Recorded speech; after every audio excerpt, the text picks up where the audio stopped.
Hey guys, it's Navanad on No Limit Hold'em here. I wanted to do some Bovada fast fold poker, some zone, and talk about something that I've been really trying to get more in the habit of doing. And this is something that applies particularly well to poker, but also to life in general. And it's the idea of mindfulness and detachment. And so the first part of it is I've been striving to look at when I'm playing. I think it's really it tends to be easier for me to do this and really achieve this state of kind of like Zen awareness when I'm playing Bovada Zone fast fold poker, because I don't know these guys, so it's easier to have it's easier to not have so much ego attachment. And the idea, and this is an exercise I think it would be wise for you to practice. If you can do it in whatever game you're playing, fantastic. If you struggle to do it in whatever game you're playing in, maybe go to a fast fold, especially on an anonymous site. If you're playing in the US and you're playing on Bovada, then this is perfect. So the idea is, instead of looking at it like I have this hand, and getting your ego, and by ego I don't mean some kind of narcissism, jeez oh Pete, some kind of narcissism, although that's part of it. What I really mean is ego, what the ego does, what it's really made for or good at, is it puts up these dividing lines between that which is you and that which is not you. And it leads to things like, taking stuff personally, and attachment to, like getting married to big hands pre-flop that go down in value post-flop, getting married to and attached to results, being frustrated, being angry and upset. If you can learn how to not worry about these things and really actively participate in the action of mindfulness and ego dissolution, I think it can't help but increase your poker proficiency. So the first thing is just kind of an exercise. I'm going to assume that you're playing fast fold poker as well. Is because you don't know these guys on an anonymous fast fold site. You really only have to think about, can I turn a profit with whatever starting cards I have, or really beyond that, if you're in the blinds, can I do better than -1 big blind on average by playing this hand out of the big blind, or same thing with the small blind. I'm sure you get the idea. But there's only two things going on really. I mean, there's stack sizes and whatnot, but there's no image. It's I think easier to not get attached when you don't have any history to speak of with any of these players. So you just look at this hand, and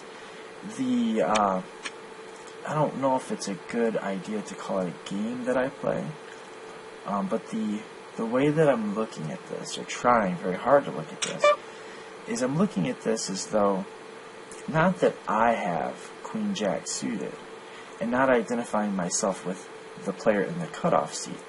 I don't want to look at it as I have Queen Jack suited and I am in the cutoff seat, but that the cutoff seat has Queen Jack suited, and kind of trying to look at it almost like it's not really you. And I mean, it's not really you.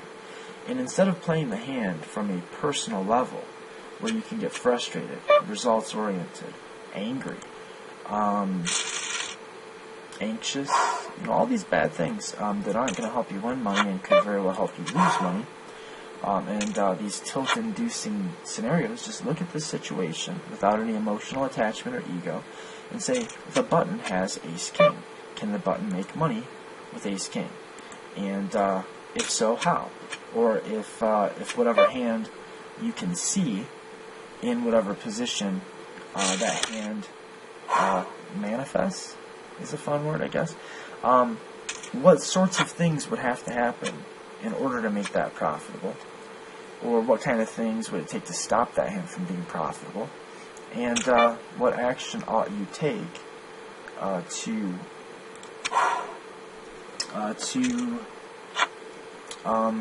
capitalize that profit, or actualize that EV, or make that money, but I don't really even want to look at it like making the money, because again, that does imply a sense of ego, because if somebody's making money, there's got to be an agent, a moral agent, a personal agent that is that person that makes money. But rather, I think it's a good idea, a good practice to get into. I'm just trying to look at it like almost like you're sweating your buddy, and he has King 3 offsuit in the cutoff. And he asks, well, what do you do with King 3 offsuit? And the answer is going to be to fold it. And not really thinking about, well, that's me that has King 8, but just that the cutoff has King 8. And this is going to help in a lot of ways. It's going to help you keep your composure, not do dumb things, not have vendetta tilt, or run good tilt, or run bad tilt, or all the fun flavors of tilt that can otherwise come in and kind of take control if you're not careful. But really just looking at one decision point at a time and thinking, okay, pocket tens can be profitable from the cutoff. They're not always profitable from the cutoff. It could be that this guy raises pretty big and this guy shoves, and then maybe pocket tens all at once become a break-even proposition or worse. But certainly if it's folded to me in the cutoff, if it's folded to not me, see, I don't want to attach that. I don't want to put my me-ness into this. Okay, so pocket tens raised and got called from the big blind. The big blind checked on this flop. Pocket tens should bet this flop to try to get value from like ace 5 suited, ace 3 suited, the suited connectors that could give some kind of draws, and pocket pairs that might peel once, and maybe just fold the equity out from overcard type hands that probably aren't going to give you action unless they improve to beat you. And it's hard. It is kind of a difficult practice.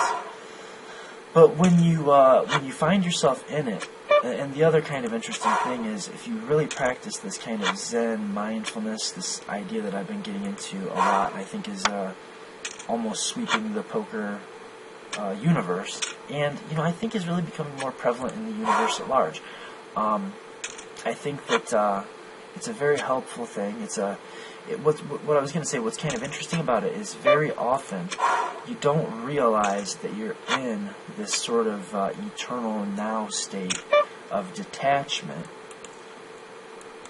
until you slip out of it. And then when you slip out of it, in fact, you don't notice it even usually when you slip out of it.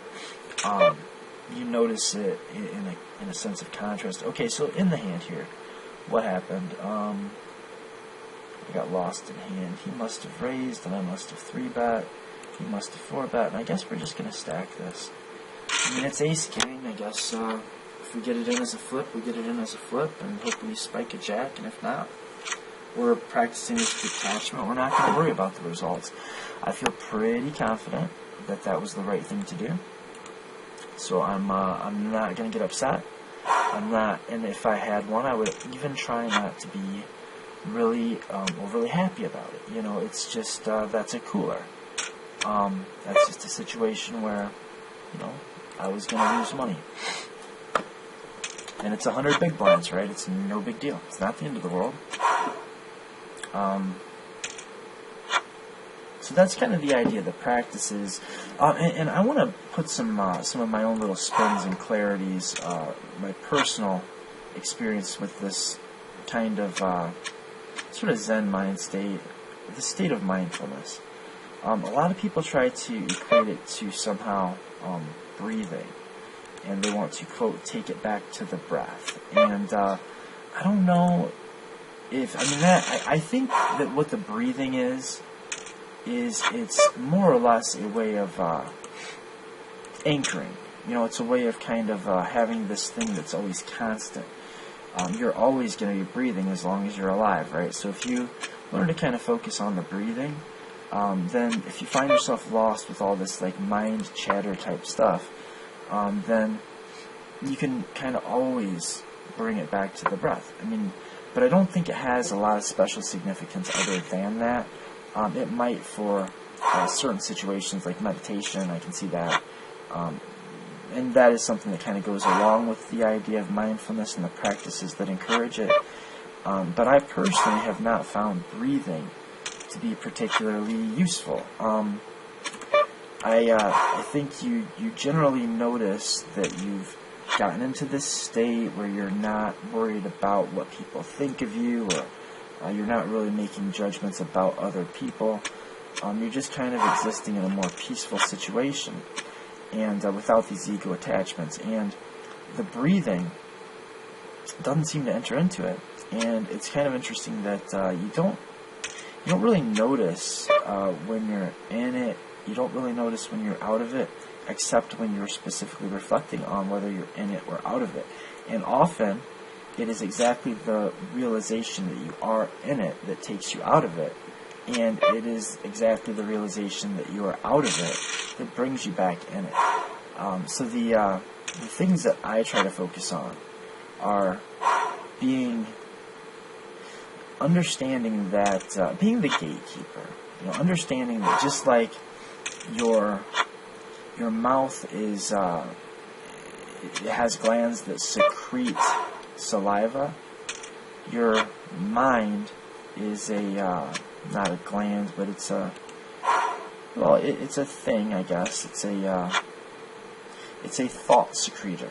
It secretes thoughts in the same way that your mouth secretes saliva. I don't think it's fair to say that I am my saliva, and I don't think it's any more true to say that I am my thoughts. My thoughts are something that happen, and if you can kind of separate that out and kind of figure out that you are not your thoughts, but you are having thoughts, I think there's a relief in that. So we're not getting frustrated, we're just buying more chips. We feel like we have an edge. Okay, so that's kind of my rant on mindfulness and ego disillusion. And now let's just look at the poker version of this. So, Ace-7 offsuit. I'm going to try to talk it like I'm thinking it, just one decision point at a time. Ace-7 offsuit is a profitable button open, provided everyone folds to the button. So I'm trying to keep myself out of it. I'm trying to keep the words I. Like, I don't want to say I have Ace-10. I just want to say under the gun, Ace-10. Ace-10 can be profitable under the gun. I believe Ace-10 can be very profitable against an isolation, against a limp, as a raise, out of position. And sometimes it can be very not profitable in said scenario. And we're just buying more chips and playing more poker.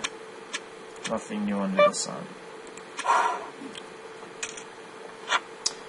5-2 offsuit is a fold from any position, pretty much. 10-2 offsuit, probably not a good open raise even from button.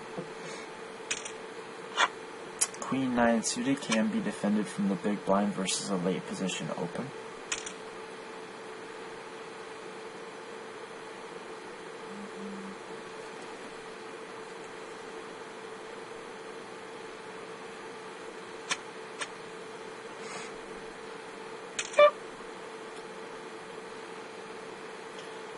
So is this more profitable as a raise or as an overlimp?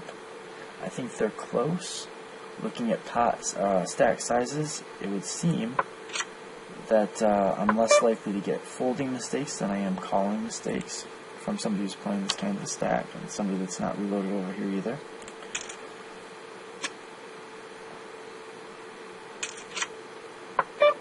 I think we can still bet for value. I think Queen-9 suited can still bet turn for value. And I think now Queen-9 suited beats almost nothing, except busted draws that won't give action, so we check back. So Queen-9 suited checks back. 5-3 offsuit should fold from under the gun. 9-5 offsuit is not profitable under the gun. And kind of looking at this like in a similar light as set mining. where you're just looking at the overall situation and whether or not these cards in this position with these stack sizes in play can make money, and if so, how. So we're just looking for plus EV situations, and we're just taking them. And we're not going to worry about what happens. We're just going to focus on the process. And the process is making good decisions without emotional attachment, one decision point at a time, based on whatever information you have and whatever strategic know-how you have. 4-3 offsuit should not defend the big blind. So 4-3 offsuit folds. 5-3 offsuit is not going to be a profitable open, just about in any sense.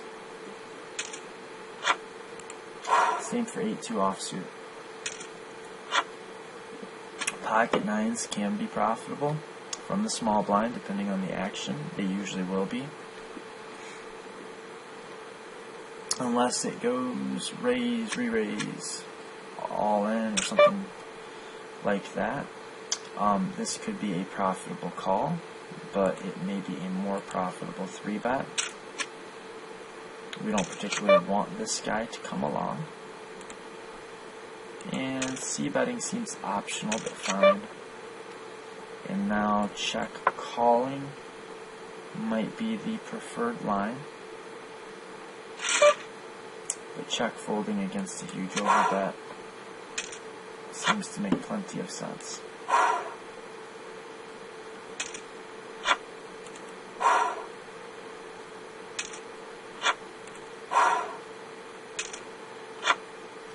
So we start kind of looking at this like set mines, like, just looking for plus EV spots. And if we don't find plus EV spots, we just hit the fold button. That's it.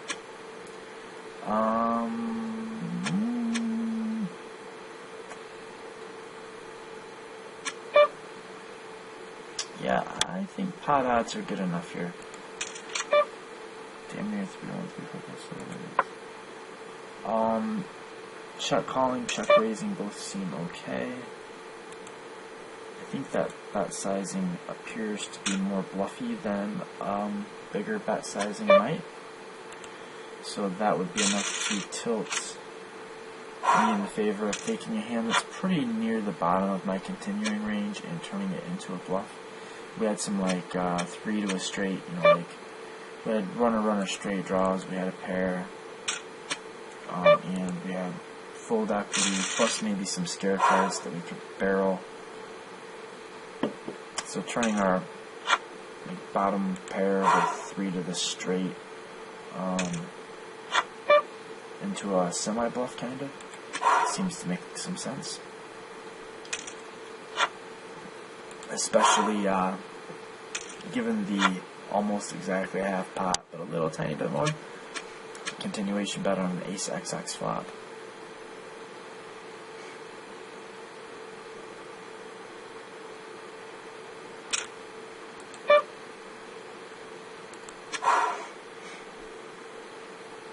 Just going to go for a couple more minutes and hope to get into some interesting situations. Hopefully situations even more interesting than the ace-king that got stacked against tens. Okay. I think calling an ISO with pocket fours from the small blind is a pretty good idea. We invite the overcalls, which we don't mind. That gives the pocket fours a better price to set mine. Well, that is a bummer. This guy over here, I've seen a short kind of stack make this play. I don't know if it was since I was filming or not. This limp and then ISO jam. And I'm interested in seeing if it, in case I see this come up again, what hand he might have. And it looks like it's a virtual guarantee that he's going to have to show it in pocket tens. I was planning on going 20 minutes, but I guess that'll do. Until next time, Navanad on Zen and the Art of Blind Snatchin, or some such. Good luck.